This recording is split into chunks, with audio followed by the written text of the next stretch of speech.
Welcome to Focus Today. I'm your host, Perry Atkinson. And again, always delighted when we have time to sit down and talk to our good friend, Mark Meckler. Mark is quite a guy. He's a frontline warrior in so many ways, so knowledgeable.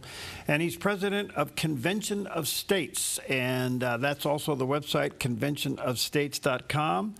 And if you don't have their little booklet, let me encourage you to check it out, which is the fifth article of the 5 for Convention of States. And you can order those there at conventionofstates.com. So get them, they're free, read them, and hand them out. Mark, buddy, good to see you. How are you, friend? Good morning. Great to be with you. I'm doing well. Thank you. All right. Well, so much time to talk to you about, so little time to talk to you about. Hey, do you feel liberated yet? It's coming up in about 4 hours.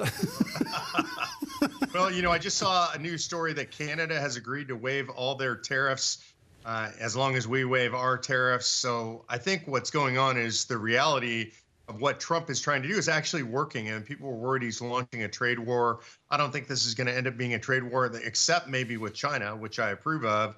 But I think nations that are friendly to us are all going to realize that this idea of reciprocal tariffs is silly, and it's time to just remove tariffs and have free trade. Did you ever think this would become frontline issue? No, because look, I don't think we've ever had a president bold enough to try to do this. And Donald Trump is cut from a different cloth. He's really actually a one-of-a-kind guy. And so seeing him do this it's not surprising for Trump, but it certainly is surprising in historical context. So what do you think it means to us economically? Well, my hope is what it means is just more free trade. And I think the U.S. is the strongest economy in the world. I think we have the smartest people in the world working here and producing products. So I think it means a robust and growing economy. I think one of the most interesting things around this is watching the stock market. The stock market, generally speaking, does not like uncertainty and doesn't like tariffs. And yet the stock market's not been diving on leading up to this tariff day, this liberation day. And I think that means that business people, broadly speaking, understood that Trump was playing a negotiating game, that he really doesn't want broad-scale tariffs.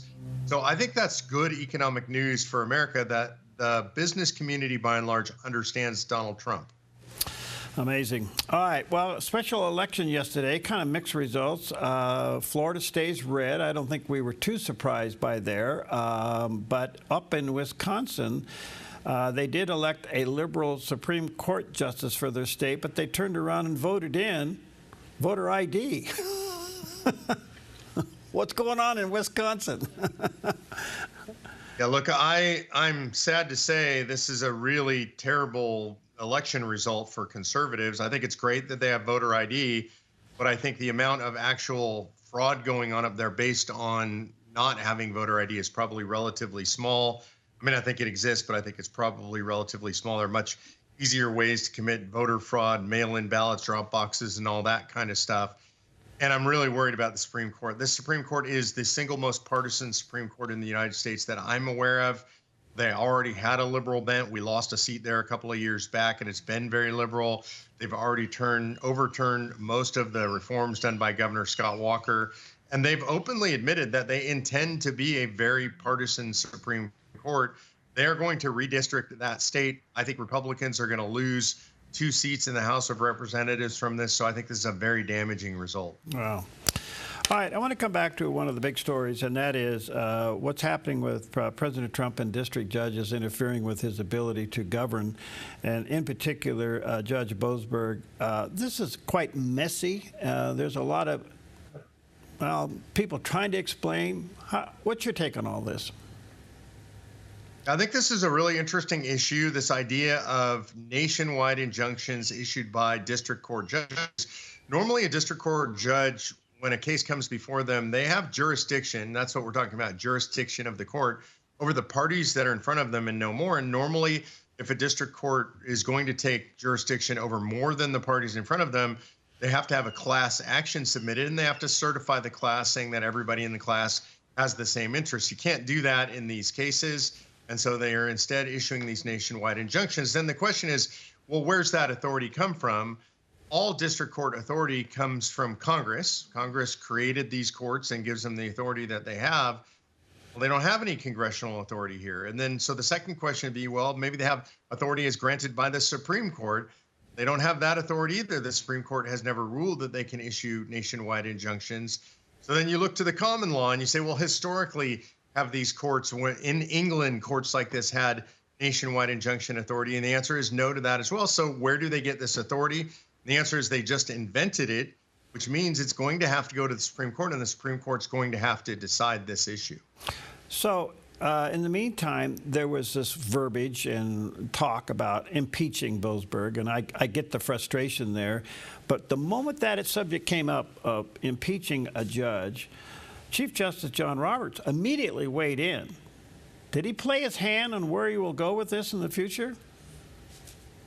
I don't think he did play his hand. I mean, my best read, first of all, John Roberts concerns me immensely. I think he is what would be described as an institutionalist, meaning he cares more about the Supreme Court than he does about the Constitution or the country. And to put some good faith on it, I think he believes that it's fundamentally his job to protect the legitimacy of the Supreme Court. But I think when he does things like this, he actually damages the legitimacy of the Supreme Court. I don't think he should have said a word about this. I think impeachment is an actual reasonable remedy when judges like this rule out of line with the United States Constitution. A judge behaving in an unconstitutional way and does so without rhyme or reason should be subject to the methodology of impeachment. Now, it's important to remember, if we were to impeach Judge Boasberg, an impeachment is a two-step process. The House of Representatives brings articles of impeachment, and then they have to vote on that. I think we could get articles of impeachment by a simple majority out of the House of Representatives. And then it goes over to the Senate where the trial takes place. And the trial requires a 2/3 majority to actually convict on the articles of impeachment. And we clearly can't get that. The Democrats are not going to vote for that. So then the question becomes purely a political one. Is there a reason for impeachment that serves a political purpose or investigatory purpose? And I think in this case, there is. In other words, we should be exposing why these judges are doing what they're doing. What's their bias? This would give Congress the power to look at their emails, to look at any donations they might have made. All of that stuff should be public record anyway, in my opinion. And we can see if there really is a bias here. And so I think that's an appropriate reason to use the impeachment methodology. In the meantime, it's held up by being appealed. So that keeps the door open for the president to continue the deportations, right? Well, it depends on which ruling we're talking about. So in some cases, maintaining the status quo means the injunction, the temporary restraining order or preliminary injunction stay in place, and the president is prevented from doing some of the things he wants to do. And I think that's the Boasberg case. So right now things are on hold, and there will be or is an emergency appeal to the United States Supreme Court. I think another reason that Robert said what he said is he really didn't want this to come to the Supreme Court. He doesn't want to have to rule on it. But I think ultimately at this point here in the next month or two, the Supreme Court's going to have to weigh in on these cases. So back to what you said earlier, does the Congress have the power to change the rules of a district court? Absolutely, 100%, undeniably. So if Congress were to pass a law that said the district courts, appellate courts have absolutely no ability to impose a nationwide injunction, they only have authority over the parties in front of them, or I mean, they could even go more broadly and say they have authority over their own district, and they could impose an injunction in their own district that applies in that district. Congress can do that, and I think Congress should do that. That's really the appropriate remedy right now, is for Congress to limit the authority of the courts. So is the president on thin ice by continuing deportations? No, I think this is how he forces the issue, and I think it's important for him to force the issue. Again, all of this gets a little bit murky. It's not purely legal because there is no legal standard for this. I think it becomes more of a political matter. And on this issue, especially, the president is immensely popular. This is a 80-20 issue. The American people want this stuff to proceed. And if you watch what he's doing, he is only deporting really the most serious criminals among us. And nobody seems opposed to that, except for the leadership of the Democrat Party. I don't understand why they think this is a winning play. Also, Trump has been very savvy when asked by the media if he would simply disobey court orders. He hasn't said he would. And if you look at his history from his first term, he never disobeyed a court order. Okay, so We have a little bit of an interesting precedence. We have President Biden given an order by the Supreme Court not to continue to do away with student loans, and he defied that. Is that slowly becoming a precedent? So we have a president defying a court order. Where does that go? Yeah, I mean, I don't know if I would call it a precedent, and certainly we have an instance of that happening, and I think we have quite a few instances of that happening under the Biden administration. I think Biden, it's ironic, but Biden was closer in the way he behaved to a dictator, and I would say it's not even Biden because he had dementia. It was his administration acted in dictatorial or tyrannical ways by doing things that the courts said that they wouldn't allow, or doing things that were directly contrary to the law. For example, leaving the borders open, refusing to enforce the laws. These are behaviors of a dictator or a tyrant, but I wouldn't want to consider them precedential because, look, I don't want a Republican president that disobeys the law or ignores court orders, because then the entire system breaks down. Right. I think the point of a Republican administration is to restore a society that is based on the rule. Yeah, very well said. So a bigger look at all this stuff, what's happening with the courts. Did you ever think that the court were compromised as much as we're now seeing exposed? Yeah, and I would say yes, and I might have a unique view on this, having been an attorney for so long. I practiced in courts. I mean, we're talking low-level state courts where judges behaved like tyrants, where they would do things that were clearly outside of the law, where when we as attorneys objected to those things, they would simply laugh and say things like, well, you could appeal us, but I don't think your clients want to pay for that.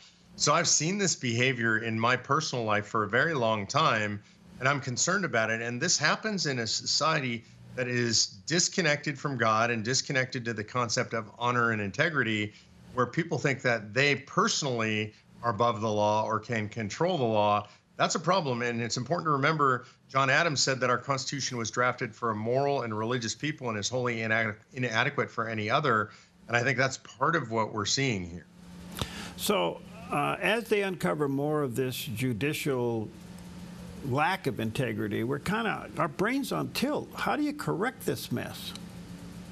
I think there are multiple methods for correcting the mess. I think one thing that we ought to do is I do think that the impeachment remedy is important. If we impeach a couple of federal judges for ignoring the Constitution, I think the other judges will begin to behave. They like their positions, they like their pensions, they like their offices, and I think they want to maintain those. So I think that's one way to force compliance. I think another thing that the Republicans ought to do right now, and this is not purely a partisan thing, is I think they ought to expand the district courts, and they ought to add, say, 600 more judges. And I know that sounds like a large number, but most people don't realize these district courts have an incredible backlog of cases. So that's not about partisan hackery. That's about actually creating enough judges to do the job that we need our federal district courts to do. Of course, it would have the advantage of allowing Republicans to appoint all of these judges, and I think they ought to do so while Trump's in office. And frankly, if it were me, to make it less partisan, I would say to Democrats, especially in blue states, that we will allow you to suggest judges for a lot of these positions, and we will help to confirm some of those judges. But I think the Republicans ought to do it, and they ought to appoint the majority of those judges, and they ought to do that right now. That's an interesting take. So how does this play into your heartbeat of Article 5 convention? I mean, I think this demonstrates more than ever that we need an Article 5 convention. I just saw a commenter on YouTube say this: watch what's going on in Congress. You watch the difficulty that they're having doing reforms. You watch the judiciary pushing back against all that stuff. Some of this stuff has to be written down in our Constitution. For example, there's going to be a war over whether we can shut down the Department of Education. I think Trump's going to try to do that. I appreciate that. I appreciate Secretary McMahon for doing that. I think she's the best person in the world who could do that. But even if they're successful in doing that, and I question whether they will be, but if they are successful in doing that, the Democrats will fire up a Department of Education 5 minutes after they take office again, when they have the power to do so. And we need to permanently stop that stuff. We need to remove the authority of the administrative state. We need to remove the authority of Congress to create these agencies that usurp the power of the executive. And the only way I know to do that, or to impose term limits, to impose a balanced budget amendment, is to call an Article 5 convention of states. So I think this demonstrates to us deep state war against the American people that we need a convention of states now more than ever. Beautifully said. Let me take a quick break. By the way, he has the Article 5 convention booklet. You can get that by going to conventionofstates.com. He'll send you a package of those. We have a few left here. If you're in the area, come by, we'll give them to you. But check it out, conventionofstates.com. We'll take a quick break while he turns around and pats Spot on the back of the head there on his couch. We'll be right back.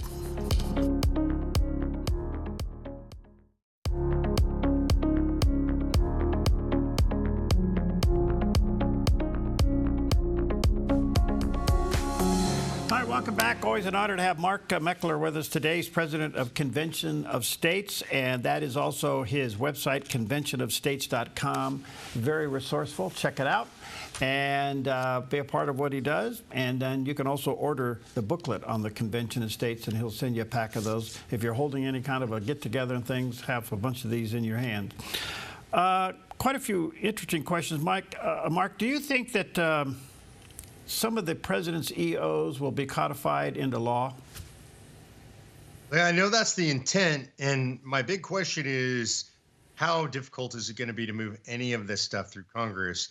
We're seeing the dysfunction in Congress right now. We've seen it over the last couple of days. The president barely has a majority. That's why this Florida election was so important, that we didn't lose another seat. Pulled a couple people out of Congress to become part of the administration, really good folks.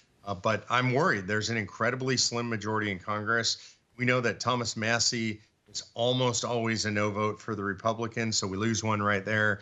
So I think the real question is just about how can they hold the caucus together? And I think Mike Johnson right now is doing as good a job as can be done. What happened yesterday? What was that little spat about? Yeah, I mean, there was a spat about rules, and the real question was they were trying to do a vote which would allow proxy voting for new parents. And I think that's a problem. I just don't think we want proxy voting in Congress. It's a dangerous precedent that people don't have to be there to cast their vote. And it's long been the rules in the House. It's just a rule. It's long been the rules in the House. You actually have to be on the floor to cast your vote. And I think that's an important rule. Otherwise, Congress is just going to scatter to the wind and everybody can claim proxy voting. They tried to do this during COVID. They did it a whole bunch. The Democrats did it. I just don't think it's a good idea for our institution. Yeah, well said. With all of the findings of DOGE and the exposure of the fat and the fraud, are we heading legitimately towards a balanced budget? Well, I think even Elon Musk would say not yet towards a balanced budget. Their goal is that by July, they remove $1 trillion from the budget. And so that still leaves us upside down, probably by about $1 trillion. But it's an incredible start. I mean, it's a good way to go to start towards cutting this, but not quite towards a balanced budget, I would say. All right. So in the meantime, DOGE is finding all this stuff. I guess we're not surprised, but we are shocked at the level of fraud and fat. If they just stop funding it, we're saving a bunch of money. I don't know if there's going to be restitution, but if they just stop funding it, it's a huge amount of money in savings. I guess, which is so interesting to me, do you think they'll eventually get to tracing the money to kickbacks and through I guess NGOs back to politicians? Yeah, look, Perry, I think you actually said that better than I've ever heard it said, which is we're not surprised, but we are shocked, which is an odd combination. I think all of us knew that there was waste, fraud, and abuse. I just don't think we understood the scale or how blatant it was or how aggressive it was. I do think they're going to prosecute some of these people. I do think Attorney General Bondi is going to be all over this. I know the FBI is investigating. I think, it takes time. I'd like the prosecutions to be announced tomorrow, but they want to make sure they build solid cases.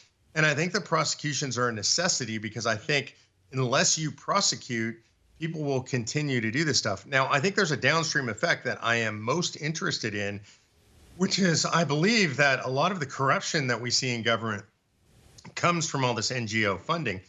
And that gives people an interest in preserving all of these programs. With all of these programs now being exposed, I think a lot of that corruption is going to go away. I think people are scared and they're going to scurry back under their rocks. And I think there's a secondary downstream effect, which is elections. I think a lot of that money was flowing out of the federal government coffers and into the left and then being utilized in election activity. And I think there's going to be a real money crunch on the left as we move into 2026. And I hope that's going to be evident in the results of the elections themselves. That's well said. You know, there's a biblical principle here, even with Doge. You don't break God's laws break you. and it's so typical. You never get the covers pulled off your sin until it's really maximized. And now the fraud and the fat and just the waste and, quite frankly, the guiltiness of all of this is now being exposed. It's just shocking, quite frankly. Yeah, it's shocking, but I also think it's really good. And the reason I say it's really good is because it's making the American people angry. And so that creates the encouragement for Doge to keep going, for the prosecutions to take place, and for us to see an actual restoration of the integrity of the system. Are there statutes on this stuff? I mean, if they get caught in what it was done years ago, is there statute on any of this stuff? Oh, there's all kinds of statutes on this stuff. And I think just at what I would call the common law level, the basis of our entire system is fraud. It's just these people are defrauding the federal government. They're defrauding the taxpayers. I also think there are RICO charges to be had. A RICO is when you have a cross-national or interstate crimes. You have a network set up to do these crimes. And I think we have that network in the federal government. I also think there's an important aspect to this that most people don't know. If you didn't watch the interview with Brett Baer and the men of Doge, as I call them, I think it's worth watching. And one of the things that I was absolutely shocked by is to hear that the government has a single bank account. Literally, all this money flows out of one bank account at Treasury, and that requests go into Treasury, that there have been no checks and balances on this. Nobody looks to see if these are legitimate requests. That has changed, and every expenditure now coming out of Treasury by check or wire transfer is all checked to make sure the contract's in place, the expenditure is legitimate. Just that, the institution of that reform is absolutely phenomenal and worth the price of admission right now. Wow. And then we find out yesterday that the border mess was obviously intentional, and they traced it all the way to illegals not only getting a Social Security number, but also getting Medicaid and Medicare, and the fraud that was tied to there. I mean, how in the world did this happen to us? Well, it happened because it was entirely intentional. And the system, again, our systems are generally set up based on the idea that most people will be honest. And we had a government in place in the Biden administration, and I would argue going all the way back to the Obama administration, that was intentionally dishonest, that looked for loopholes in the systems and ways to take advantage. So they would bring illegal immigrants in, they would cross the border, they would ask for asylum, then they would be instructed how to apply for Social Security. First, how to apply for a Social Security card. They would get a legitimate Social Security number, and then they were coached in how to apply for long-term Social Security disability. Now, once you are approved for long-term disability, that means for life. It means they consider you permanently disabled. That means you're going to get your check forever. You never have to prove it up ever again. So these immigrants, these illegal immigrants, are getting money that will allow them to survive in the United States forever. And what they're doing by this is also creating a permanent voting block. They use those Social Security numbers to go and to be able to register to vote, and then they would register to vote. And Elon Musk and the Doge team claim that they did vote in large numbers. That's yet to be completely exposed yet, but I think we're going to find out. This is a way that the Democrats intended to create a permanent left-wing voting bloc. Why would you vote for anybody else if they gave you a Social Security number, money to live on forever, and you know that the other party might want to take that away? You're going to vote Democrat forever. So I think the final stones have yet to be unturned on this scandal. So, those who actually stamped the approval of this, are they complicit to the crime? Well, I don't know. I mean, the question is, did they follow the legal procedure that was given to them? And a lot of times those folks in the process, they're just cogs in the machine, and they see somebody with a Social Security number. There was a whistleblower came out over the last couple of days and said, we were told to interview these people, and they were called clients. They're not just applicants, they're clients. And we were told that our job was to teach them how to get disability. So, it's hard to blame them. I think they should have blown the whistle, but I think probably what they were doing was technically legal. Wow. Mark, good to see you, friend. Thanks for being there. God bless you. Stay in the fight. Okay, what's the pooch's name on the couch? That is Doc, and Doc is a 5.5-month-old Great Dane. He's called a Harlequin. That's the black and white pattern. People see him, they think he's full grown. He's 5.5 months old. He's over 90 pounds. I can't even pick him up to weigh him anymore. Probably be 180 pounds when he's all done growing. By the way, he's named after a guy that you knew, and I know you admired, Senator Tom Coburn, who was a doctor. So his full name is Doc Coburn. So is that his saddle over your right shoulder? When he's full grown, maybe. But I always tell him if he's bad, he's going to end up being a footstool for that couch because he's a good man. God bless you, friend. Thanks for your time. God bless you, too. Okay, talk Thanks, to you Barry. soon.